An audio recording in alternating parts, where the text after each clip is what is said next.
Hello friends, मैं अनुज Yadav sir आज आप लोगों के लिए ग्रामर का सेशन लेकर आया हूँ। और ग्रामर के सेशन में पिछले क्लास में मैंने कंडीशनल वर्ड को क्लियर कर दिया था। कंडीशनल सेंटेंस से रिलेटेड 3 स्ट्रक्चर होते थे, तीनों स्ट्रक्चर को मैंने आप लोगों को बताया है। और इसी के साथ आपका पास्ट इंडेफिनिट टेंस अर्थात सिंपल पास्ट टेंस खत्म हुआ। अब अगले टेंस की ओर हम चलते हैं। अगला टेंस हमारा है पास्ट कंटिन्यूअस टेंस।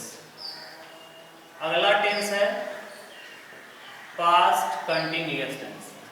तो पास्ट कंटिन्यूअस टेंस जो होता है हमारा, ये आप लोगों को पास्ट कंटिन्यूअस टेंस में जो भी इंपॉर्टेंट रूल्स हैं उन्हीं की चर्चा हम करेंगे, क्योंकि सारे टेंस में वैसे ही हम चलते आ रहे हैं। तो यहाँ पर देखना क्या है कि पास्ट कंटिन्यूअस टेंस में कौन कौन से इंपॉर्टेंट रूल्स हैं जिनसे एग्जाम में क्वेश्चंस पूछे जाते हैं। तो ध्यान दीजिएगा कि पास्ट कंटिन्यूअस टेंस में एक रूल ऐसा है जो बहुत ज़्यादा इंपॉर्टेंट है। इसके अलावा इसका 2 रूल और है, वो ज़्यादा इंपॉर्टेंट नहीं है, लेकिन फिर भी जो एक रूल है इंपॉर्टेंट इसका, उसकी हम चर्चा करेंगे। क्या है जो सुनिएगा। सबसे पहला बात कि पास्ट कंटिन्यूअस टेंस का पहचान का नियम है रहा था, रही थी, रहे थे, लगा हो। इसके बाद इसके स्ट्रक्चर की बात की जाए तो होता है सब्जेक्ट प्लस वाज या were plus before plus object. ये हमारा पास्ट कंटिन्यूअस टेंस का स्ट्रक्चर हुआ। अब इसमें रूल जो है वो देखना है हमको। इसका रूल जो है बहुत इंपॉर्टेंट रूल है। ये पहला रूल जो है, इससे चूंकि क्वेश्चन एग्जाम में कई बार पूछे गए हैं, ठीक है, तो बढ़िया से ध्यान दीजिएगा इसको कि कौन सा रूल है। रूल नंबर फर्स्ट, तो सुनिएगा, पास्ट की ऐसी कोई भी 2 घटनाएं, मैंने क्या कहा, पास्ट की ऐसी कोई भी 2 घटनाएं जिनमें से एक घटना पहले से चल रहा हो, ठीक है, पास्ट का ऐसा कोई भी 2 घटनाएं जिनमें से एक घटना पहले से रनिंग हो, चल रहा हो और ये घटना समाप्त नहीं हुआ था, उसी दौरान कोई दूसरी घटना भी घटी, ठीक है। क्या कहा मैंने, पास्ट की ऐसी कोई 2 घटनाएं जिनमें से एक घटना पहले से चल रहा हो और ये घटना समाप्त नहीं हुआ था, उसी दौरान कोई दूसरी घटना भी घट जाए। जो घटना पहले से चल रहा था उसे रखा जाता है हमेशा पास्ट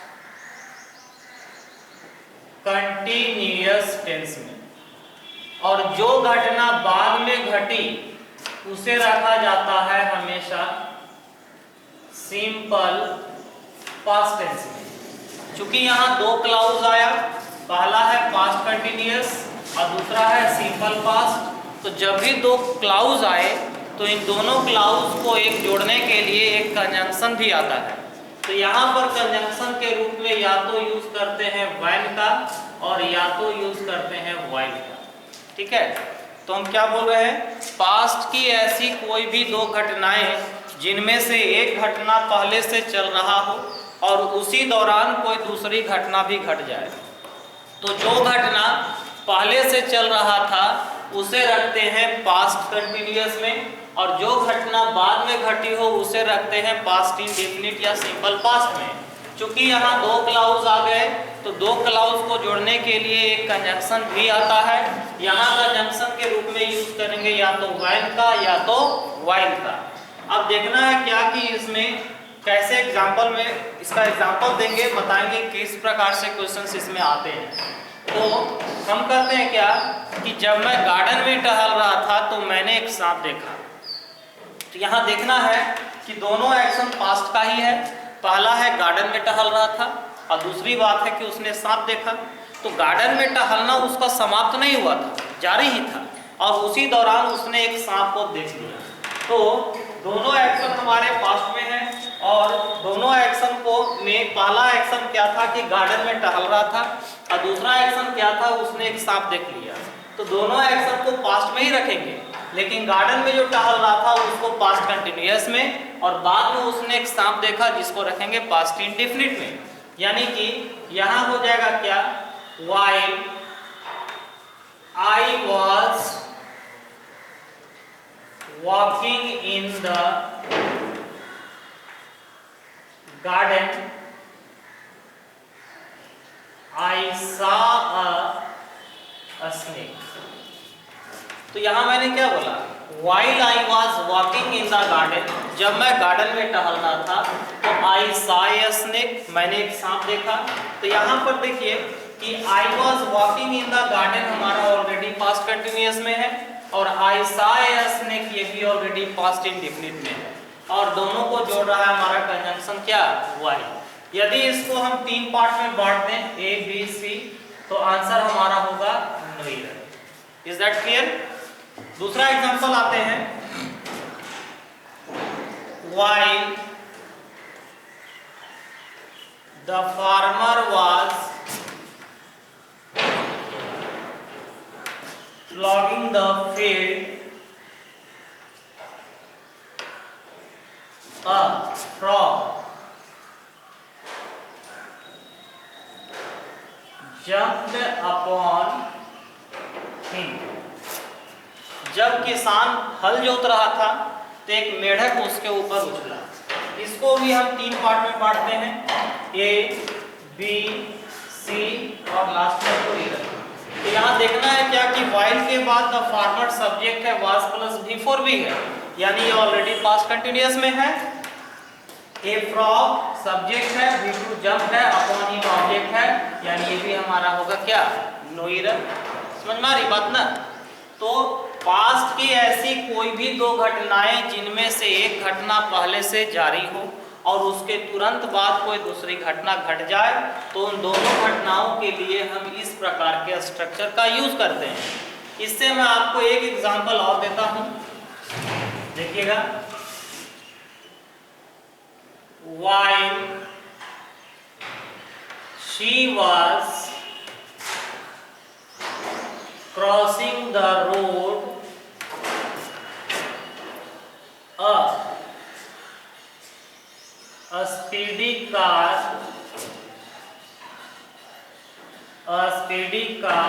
had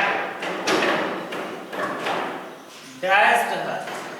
डैश मतलब होता है धक्का मारना, कुचलना।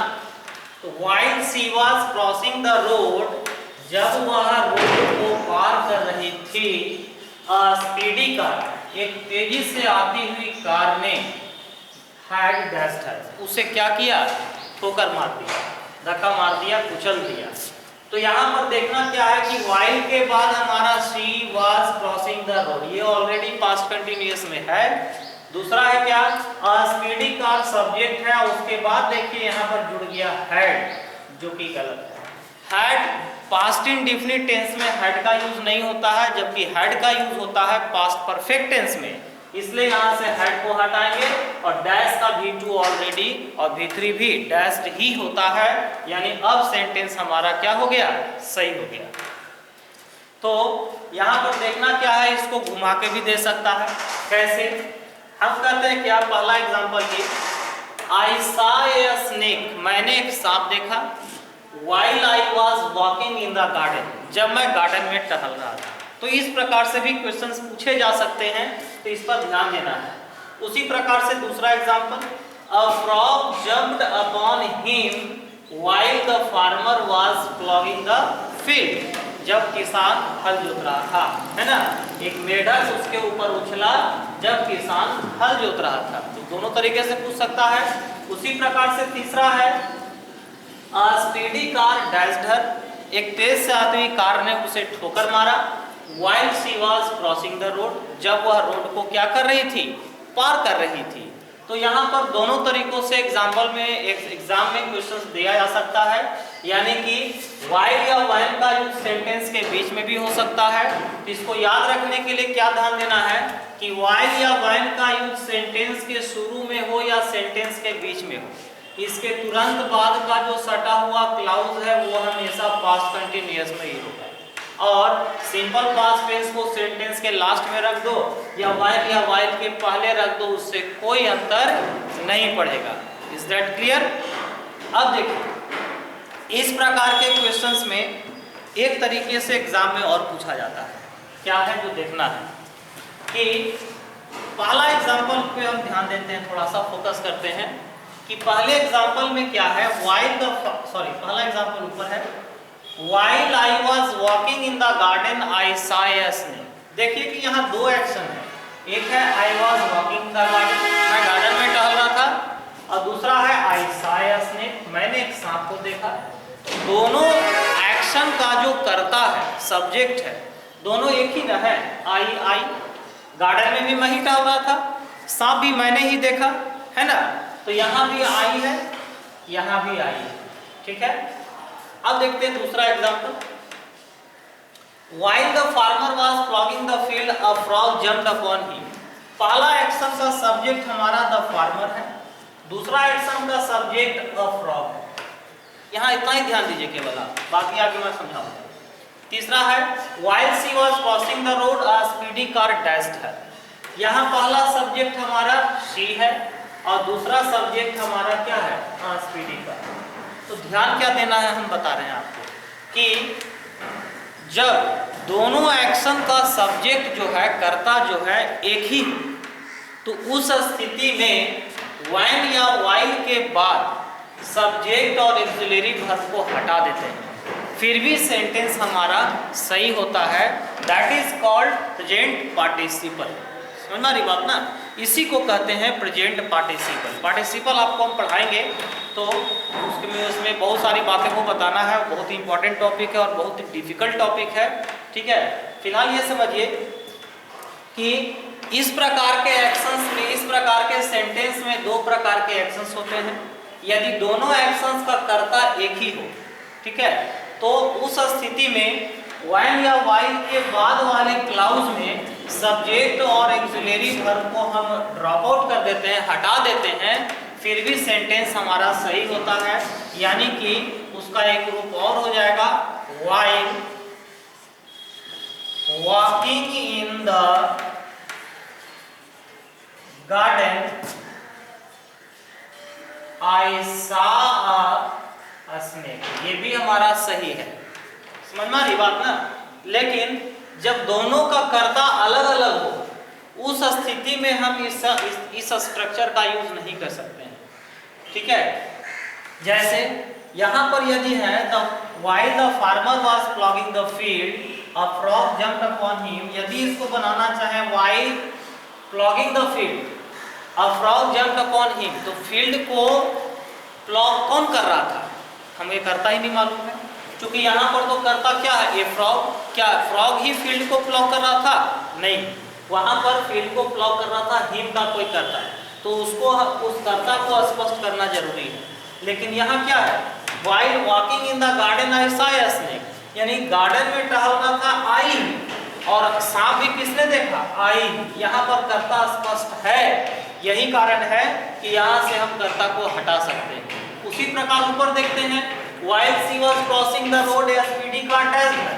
यदि बनाना चाहे while crossing the road a speedy car dashed her, तो रोड क्रॉस कौन कर रहा था, स्पीडी कार नहीं, वहां पर रोड क्रॉस कर रहा था हर कोई करता था, ठीक है, कोई महिला थी, तो उसके सब्जेक्ट को यहाँ स्पष्ट करना जरूरी है। यही कारण है कि यहाँ से हम सब्जेक्ट और ऑक्सिलरी वर्ब को नहीं हटा सकते हैं। Is that clear? तो ये रहा आपका बहुत ही इंपॉर्टेंट रूल था। इस रूल को ध्यान दीजिएगा और इस रूल को बढ़िया से देख लीजिए, स्ट्रक्चर देख लीजिए, एग्जाम्पल देख लीजिए, इसको उतार लीजिए। आगे का सेशन में पढ़ाता हूँ।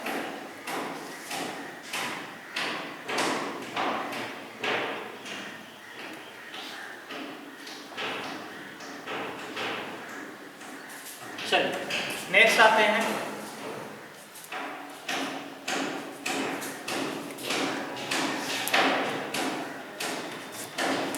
अगला रूल हमारा पास्ट कंटिन्यूअस टेंस का ही है, और पास्ट कंटिन्यूअस टेंस का अगला रूल जो है वो भी इंपॉर्टेंट ही है, यहाँ से ध्यान दीजिएगा।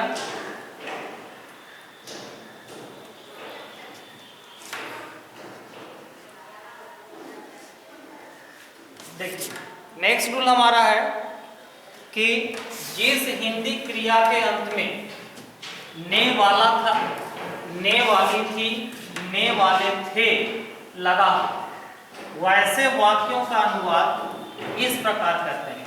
इसका एक स्पेशल स्ट्रक्चर होता है। हम क्या बोले, जिस हिंदी क्रिया के अंत में ने वाला था, ने वाली थी, ने वाले थे लगा हो, वैसे वाक्यों का अनुवाद सब्जेक्ट प्लस वाज या were plus to plus V1 के द्वारा बनाया जाता है। ठीक है, जैसे हम कहते हैं क्या, वे लोग आने वाले थे, तो वे लोग आने वाले थे का होगा दे वेयर टू कम। यदि कहते हैं वे लोग यहाँ आने वाले थे तो दे वेयर टू कम हेयर।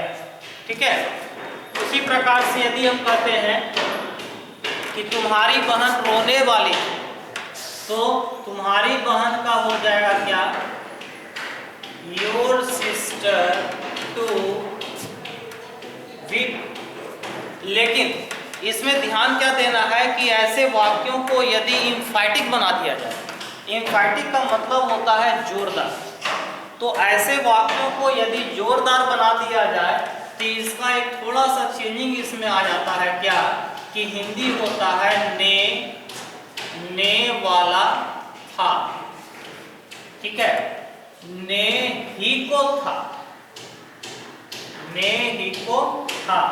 तो ऐसे वाक्यों का स्ट्रक्चर में थोड़ा सा चेंजिंग क्या होता है, सब्जेक्ट के साथ वाज या वेयर तो रहेगा ही, यहाँ पर केवल जुड़ जाता है क्या, अबाउट और टू प्लस V1। ठीक है, तो यदि इसको हम बनाना चाहें तो दे वेयर टू कम हेयर, वे लोग यहाँ आने वाले थे, तो वे लोग यहाँ आने ही वाले थे, या कहेंगे ये वे लोग यहाँ आने को थे। तो यहाँ पर इसका बनाना चाहें तो हो जाएगा क्या, they were about to come here, या फिर कहेंगे कि तुम्हारी बहन रोने को थी या रोने ही वाली थी, तो इसका बनाना चाहें तो हो जाएगा क्या, योर सिस्टर, सॉरी यहाँ वाज छूट गया, your sister was about to weep. समझ में आ गई बात ना। तो यहाँ पर ध्यान देना है कि इस प्रकार के वाक्यों का यूज जो होता है वो ज़्यादातर आपको पैसेज वगैरह मिलेगा, क्लोज टेस्ट में मिल सकता है, ठीक है, फिगर्स भरने में मिल सकता है ना, इस पे ध्यान दीजिएगा। उतारिए इसको।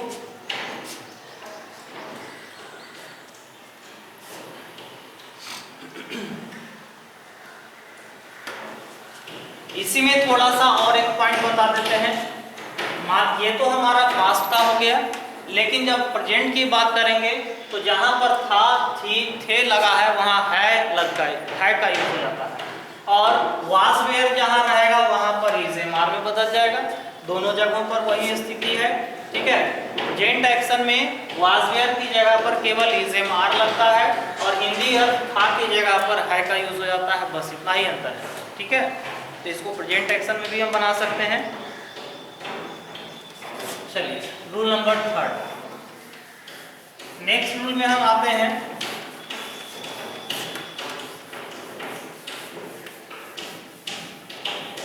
पास्ट कंटिन्यूअस टेंस का जो अगला रूल है, वो रूल भी बहुत इंपॉर्टेंट है। ठीक है, उससे भी क्वेश्चन आया जाता है एग्जाम में। क्या है भी सुनिएगा। होता है क्या, ग्रेजुअली डेवलपमेंट या ग्रेजुअली डिक्रीजमेंट। ग्रेजुअली का मतलब होता है धीरे धीरे। ठीक है, क्या बोल रहे हैं, धीरे धीरे। इसको हिंदी में कहते हैं, इंग्लिश में ग्रेजुअली डेवलपमेंट, धीरे धीरे विकास। ठीक है, धीरे धीरे वृद्धि किसी चीज में। ठीक है, और दूसरा है क्या, ग्रेजुअली डिक्रीजमेंट। तो डिक्रीजमेंट डेवलपमेंट का उल्टा हुआ, कमी, ह्रास, या इसी को कह सकते हैं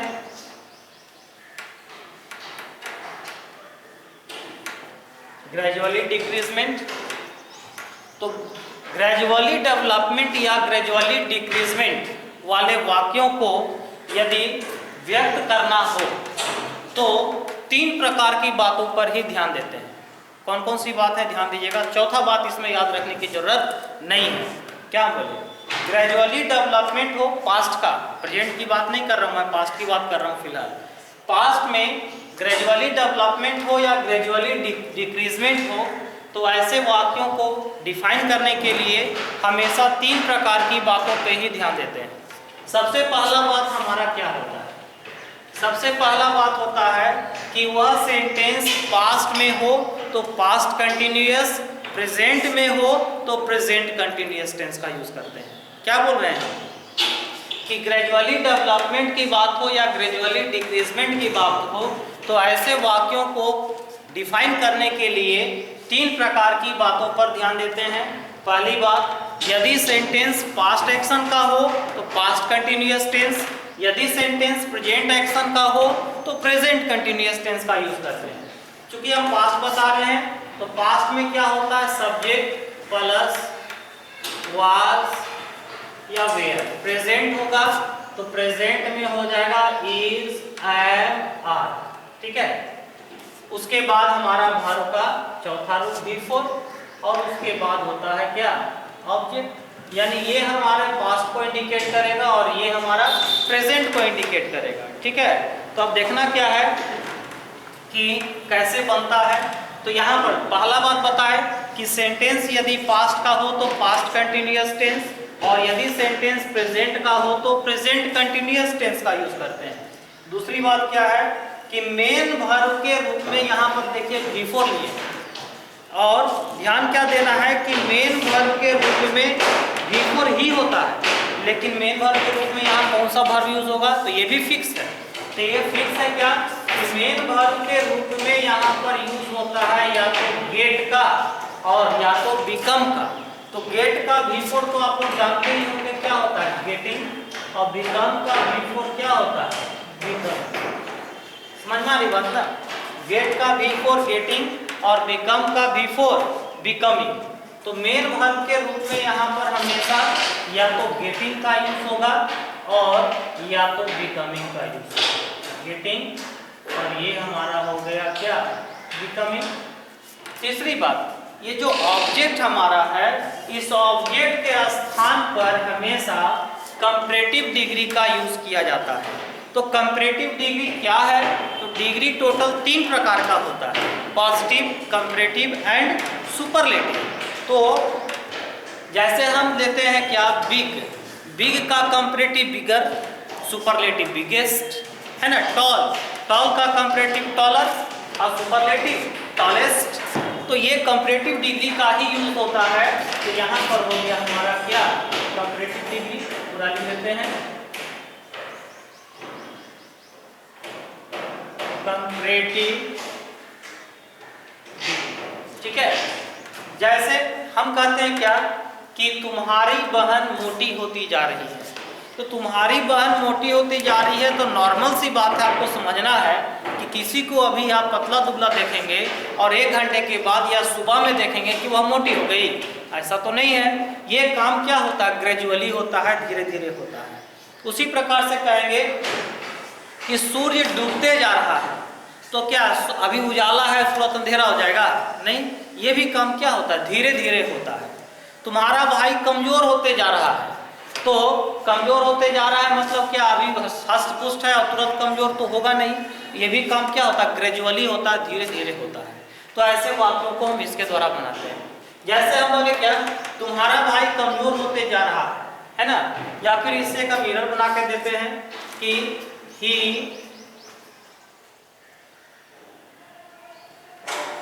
said to me that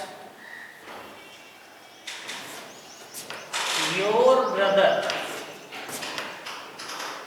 was getting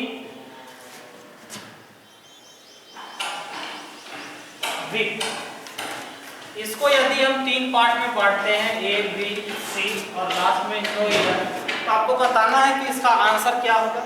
ये हमारा ए पार्ट हो गया, ये हमारा बी पार्ट हो गया, ये हो गया सी पार्ट और लास्ट में आंसर डी पार्ट। तो देखिए आंसर क्या है कि he said to me, ये हमारा अलग क्लाउज है, दैट भी अलग क्लाउज है।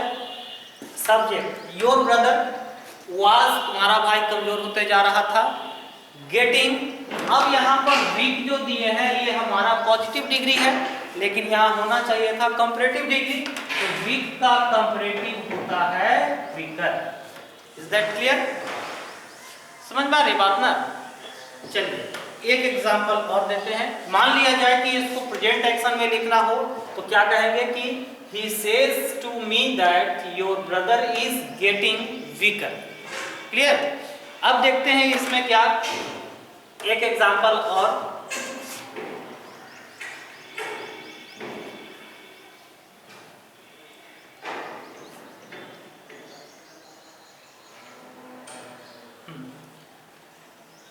It was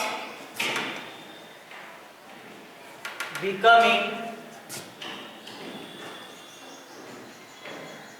darker and dark।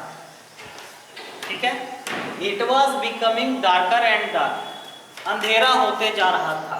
तो यहाँ पर देखना क्या है कि यहाँ पर देखिए कि अंधेरा होना धीरे धीरे ही होता है भाई, एकाएक एट रैंडम तो अंधेरा होता नहीं है। तो it was becoming darker and darker, इसको भी यदि हम 3 पार्ट में बांट दिए तो बताइए कि आंसर क्या होगा। तो इट वॉज बिकमिंग, ये ऑलरेडी पास्ट कंटिन्यूअस है, अब यहाँ कंपैरेटिव भी है डार्कर, और एंड के बाद एक और डार्क दिया हुआ है। तो ध्यान रखिएगा कि एंड से यदि कोई भी 2 पार्ट्स ऑफ स्पीच जुड़ा रहे तो दोनों पार्ट्स ऑफ स्पीच जो है इक्वल रैंक ऑफ ऑर्डर में होता है। इक्वल रैंक ऑफ ऑर्डर में होता है मतलब क्या, दोनों एक समान पार्ट्स ऑफ स्पीच में होते हैं। यानी एंड के पहले हमारा कंपैरेटिव है तो एंड के बाद भी कंपैरेटिव होगा, यानी डार्क यहाँ नहीं होगा बल्कि क्या होगा, डार्कर। ठीक है, अब यहाँ मन में एक प्रश्न और उठ रहा होगा, यहाँ तो हम कंपैरेटिव डिग्री दिए हैं लेकिन यहाँ पर 2 कंपैरेटिव डिग्री आ गया, तो एग्जाम में क्वेश्चन ऐसे भी रह सकता है, इससे आप लोग को पैनिक होने की जरूरत नहीं है। ठीक है, तो एग्जाम में इस टाइप से भी क्वेश्चन पूछा जा सकता है, यहाँ पर सिंगल कंपैरेटिव भी रह सकता है और एंड से जुड़कर वो डबल कंपैरेटिव भी रह सकता है, लेकिन वहाँ पर सिंगल एडजेक्टिव रहे या फिर डबल एडजेक्टिव रहे, दोनों एडजेक्टिव जो हैं वो कंपैरेटिव डिग्री में ही होना चाहिए, कभी भी पॉजिटिव या सुपरलेटिव में नहीं होना चाहिए। Is that clear? तो आज के क्लास में मैं आपको पास्ट कंटिन्यूअस टेंस की पूरी बातों को बता दिया। ठीक है, और अगला जो है पास्ट कंटिन्यूअस के बाद पास्ट परफेक्ट आता है, क्योंकि पास्ट कंटिन्यूअस में और भी रूल होते हैं लेकिन जो इंपॉर्टेंट रूल्स होते हैं उसी की चर्चा मैंने किया है। अब आगे आपका हमारा है पास्ट परफेक्ट टेंस, तो पास्ट परफेक्ट टेंस मैं अगले सेशन में दूंगा। इसी के साथ मैं अपने क्लास को ऑफ करता हूं और मुझे उम्मीद है कि मेरे सारे वीडियो को आप लोग देखते होंगे, लगातार अपडेट होकर देखते रहिए और इसी तरह से आपको सारे वीडियो टेंस का मिलते रहेगा। Thank you.